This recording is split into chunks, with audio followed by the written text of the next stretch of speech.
Bread cheese role বাসায় তৈরি করতে পারেন খুব সহজে অল্প উপকরণে। তো কিভাবে আজকে আমি এই ব্রেড চিজ রোল তৈরি করলাম সেটাই আপনাদের সাথে শেয়ার করছি। আশা করছি অনেক ভালো লাগবে এই রেসিপিটি আপনাদের কাছে। আসসালামু আলাইকুম, হ্যালো এভরিওয়ান, কেমন আছেন সবাই? আলহামদুলিল্লাহ আমি ভালো আছি। আশা করছি আপনারা যে যেখানে আছেন আলহামদুলিল্লাহ ভালো আছেন, সুস্থ আছেন। তো একটু ভেঙে দেখাচ্ছি আমি ভিতরটা কেমন হয়েছে। দেখতেই পাচ্ছেন ভিতরটা অনেক জুসি হয়েছে। যেহেতু এখানে আমি মজেরেলা চিজ ইউজ করিনি, তো এখানে কিন্তু আমি স্লাইস চিজটা ইউজ করেছি। আপনারা চাইলে মজেরেলা চিজটাও ইউজ করতে পারবেন। এটা খেতে কিন্তু বেশ ভালো লাগে, এমনি রোলের থেকে এটা টেস্ট খুব বেটার আসে। তো কি উপকরণে আজকে এটা তৈরি করলাম সেটাই শেয়ার করছি। চলে যাচ্ছি মূল পর্বে। এখানে আমি প্রথমেই পুরটা তৈরি করে নিব। আর পুরটা তৈরি করার জন্য আমি চুলায় তেল দিয়ে দিয়েছি, আর এখানে আমি হাফ কাপের মতো পেঁয়াজ কুচি দিচ্ছি। আর পেঁয়াজটাকে একটু নেড়েচেড়ে আমি হালকা করে একটু ভেজে নিব। নরম হয়ে আসলে এর ভিতর আমি চিকেন কেটে রেখেছিলাম ছোট ছোট পিস করে, এটা দিয়ে দিচ্ছি। আপনারা চাইলে এখানে চিকেনের যে কিমাটা সেটাও ইউজ করতে পারেন, সমস্যা নেই। তো আমি এখানে বেস্টের যে পিসটা মানে হাড় ছাড়া মাংসটা নিলে কিন্তু এখানে খুব ভালো হয়। আর এ পর্যায়ে দিয়ে দিচ্ছি বাঁধাকপি কুচি আর টমেটো কুচি। এটা একদমই অপশনাল, আপনারা চাইলে দিতে পারেন, নাও দিতে পারেন। আমি যেহেতু একটু চিকেন দিয়েছি, একটু ভেজিটেবল দিয়ে রোলটা তৈরি করব, তাই এখানে আমি বাঁধাকপি কুচি আর টমেটো কুচি দিয়েছি। আপনারা যদি ভেজিটেবলটা পছন্দ না করেন সেক্ষেত্রে এটা স্কিপ করতে পারেন। দিয়ে দিচ্ছি হাফ চা চামচ জিরা বাটা, হাফ চা চামচ আদা বাটা, হাফ চা চামচ রসুন বাটা। এবার দিয়ে দিচ্ছি স্বাদ মতো লবণ, আর দিয়ে দিচ্ছি 1/4 টি-স্পুন হচ্ছে যে হলুদের গুঁড়া, আর হাফ চা চামচ লাল মরিচের গুঁড়া, হাফ চা চামচ গরম মশলার গুঁড়ো। এখন ভালো করে আমি এগুলো সব একত্রে নেড়ে চেড়ে নিব। আর তার আগে আমি এখানে দিয়ে দিচ্ছি ওয়েস্টার সস। আপনারা এর পরিবর্তে এখানে সয়া সস দিতে পারেন, কোনো সমস্যা নেই। আমি ভালো করে এখন নেড়ে চেড়ে একটু চুলায় রেখে দিচ্ছি। আর কোনো পানি আমি ইউজ করব না। চুলার আঁচটা এ পর্যায়ে মিডিয়াম লোতে রেখে করলেই হবে। চিকেনটা দেখবেন সিদ্ধ হয়ে নরম হয়ে একদম ছোট ছোট টুকরা হয়ে গিয়েছে। ঢাকনা দিয়ে ঢেকে 5 মিনিট রেখে দিয়েছিলাম। আর এখন আমি নেড়ে চেড়ে একটু নিচ্ছি, আরও 2-3 মিনিটের মতো এটাকে আমি একটু শুকনো করে নিব। আর দেখেন চিকেনটা কিন্তু এর ভিতরেই একদম সিদ্ধ হয়ে গেছে। তো 5 মিনিট পর দেখতেই পাচ্ছেন এটার লুকটা কেমন হয়েছে, একদম ঝুরঝুরা হয়ে গেছে। তো তুলে নিচ্ছি। আর এই পর্যায়ে এখানে আমি ব্রেড নিয়েছি। তো একটু বাসি ব্রেড হলে ভালো হয়, মানে আজকের ব্রেড না, কালকে ব্রেড এনেছেন এরকম হলে ভালো হয়। কিন্তু আমার কাছে একদম আজকেরটা ছিল, তাই আমার তৈরি করতে একটু ঝামেলা হয়ে গেছে। কারণ যে ব্রেডটা একদম নতুন থাকে ওটা কিন্তু একদম শক্ত থাকে না, একদম সফট থাকে, ছিঁড়ে যেতে চায়।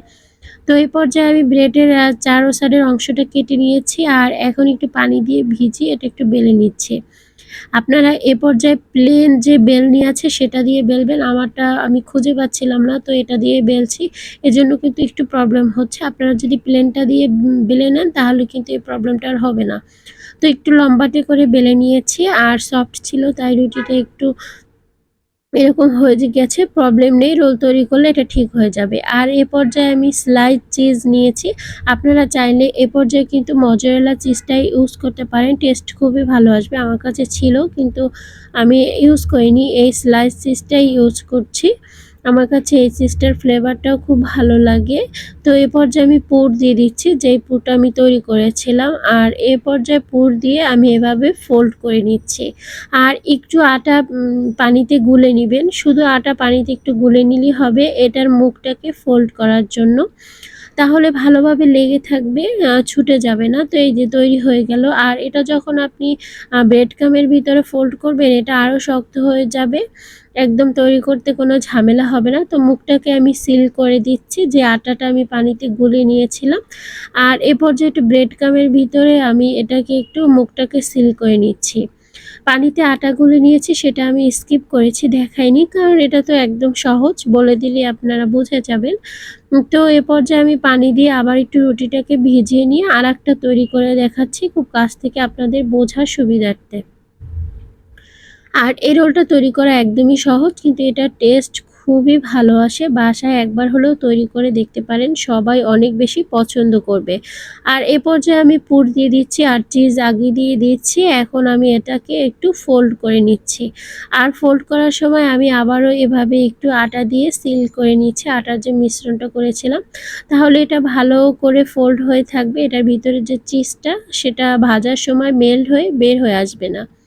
তো এই টিপসগুলো অবশ্যই একটু মানে ফলো করার চেষ্টা করবেন, তাহলে পারফেক্টভাবে এই রোলটা তৈরি করতে পারবেন। আর আমি এখানে চিকেন দিয়েছি, যারা চিকেন খেতে পছন্দ করেন না তারা কিন্তু ভেজিটেবল দিয়েও এই রোলটা তৈরি করতে পারেন। তো আমার সবগুলো রোল তৈরি হয়ে গিয়েছে, এখন আমি এটাকে কোট করে নিব। আর কোট করার জন্য প্রথমেই আমি এখানে একটা ডিম নিয়েছি আর ডিমটাকে একটু ফেটিয়ে নিচ্ছি। এই ডিমটার ভিতরে প্রথমে একটু চুবিয়ে তারপর আমি ব্রেড ক্রামের ভিতরে কোট করব। আর ব্রেড ক্রামের সাথে আমি লাচ্চা সেমাই মিশিয়ে নিয়েছি। আমি সবসময় এটা করি, তাতে করে ফিডব্যাকটা খুবই ভালো আসে, দেখতেও ভালো লাগে, খেতেও খুবই ভালো লাগে। আপনারা ব্রেড ক্রামের সাথে একটু লাচ্চা সেমাই মিশিয়ে নেবেন, তারপর কোট করবেন, দেখবেন দেখতে খুবই ভালো লাগছে আর খেতেও বেশ ভালো লাগছে। তো এ পর্যায়ে আমি একটা একভাবে ডিমে চুবিয়ে তারপর ব্রেড ক্রামে কোট করছি আর একটু কাছ থেকে আপনাদের দেখানোর চেষ্টা করছি। আশা করছি বুঝে গেছেন আমি কিভাবে করেছি। আর দেখতে পাচ্ছেন রোলটা কিন্তু একদম এখন প্লেন হয়ে গেছে, ভিতরে কোনো ফাটা চিরা কিছুই দেখা যাচ্ছে না, খুব সুন্দর লাগছে দেখতে। আর এই রোলটা খেতেও বেশ ভালো লাগে, একদম ক্রিস্পি আর ক্রাঞ্চি হয়, খুবই ভালো লাগে। তো এটা একটা তৈরি হয়ে গিয়েছে, এখন আমি আরও একটা একটু কোট করে আপনাদের দেখাচ্ছি আপনাদের বোঝার সুবিধার্থে। তো প্রথমে এভাবে ডিমে আমি চুবিয়ে নিচ্ছি, তারপর আমি ব্রেড ক্রামের ভিতরে এটাকে কোট করছি। আর আমার এ পর্যায়ে প্রায় কোট করা হয়েছে। আর এটাকে অনেক চেপে চেপে কোট করার কিছুই নেই, হালকা করে কোট করে নিলেই হবে। তো এ পর্যায়ে আমি ভেজে নিচ্ছি, সবগুলো কোট করা হয়ে গিয়েছে। তেলটা গরম হয়ে এসেছে আর চুলার আঁচটা এ পর্যায়ে মিডিয়াম লো করে দিয়েছি। যখন দিয়েছি তখন চুলার আঁচটা মিডিয়াম ছিল, এখন লো করে দিচ্ছি। আর মিডিয়াম লোতে রেখে এগুলো আস্তে করে ভেজে নিচ্ছি, তাতে করে কিন্তু কালারটা খুবই সুন্দর আসবে। যেহেতু এটা ব্রেড আর ভিতরে যে পুরটা দিয়েছি সেটা আগে থেকে রান্না করা, তো অনেক বেশি ভাজার এটা কোনো প্রয়োজন নেই। যখন কালার চলে আসবে তখন উঠিয়ে ফেললেই হবে। আর দেখতে পাচ্ছেন এখন প্রায় কালার চলে এসেছে, তো আমি আরও একটু কালার করব, তাহলে বেশি ক্রিস্পি হবে, খেতে কিন্তু খুবই ভালো লাগবে। আপনারা যারা একটু এই পর্যায়ে খেতে চান এ পর্যায়ে উঠিয়ে নিতে পারেন এরকম কালারের। তো আমি আরও 2-3 মিনিট ভেজে নিচ্ছি। আর এই যে দেখতে পাচ্ছেন এখন কিন্তু আমি আবারও উল্টে পাল্টে দিচ্ছি। আর এগুলোর কালারও কিন্তু আগের থেকে একটু গাঢ় হয়ে এসেছে। তো এ পর্যায়ে আমি এগুলোকে উঠিয়ে নিব, এখন একদম পারফেক্ট কালার চলে এসেছে। তো আস্তে আস্তে করে একটা একটা করে আমি সবগুলো উঠিয়ে নিচ্ছি। তো তৈরি হয়ে গেল, কতটা সহজে দেখতে পাচ্ছেন। আর নাস্তাটা কিন্তু খুবই টেস্ট হয়, তো বাসায় একবার হলেও ট্রাই করবেন। যারা ফেসবুক থেকে দেখছেন আমার পেজটিকে ফলো দিয়ে রাখতে পারেন, যারা ইউটিউব থেকে দেখছেন তারা সাবস্ক্রাইব করতে পারেন। তো এই যে পরিবেশন করেছি, কেমন লেগেছে রেসিপিটি অবশ্যই কমেন্ট সেকশনে জানাবেন। আর যাদের কোনো সমস্যা হয় তারাও কমেন্ট সেকশনে আমার সাথে শেয়ার করতে পারেন, আর ডিসক্রিপশন বক্স চেক করতে পারেন। তো আজ এই পর্যন্তই, ভালো থাকবেন, সুস্থ থাকবেন, আল্লাহ হাফেজ।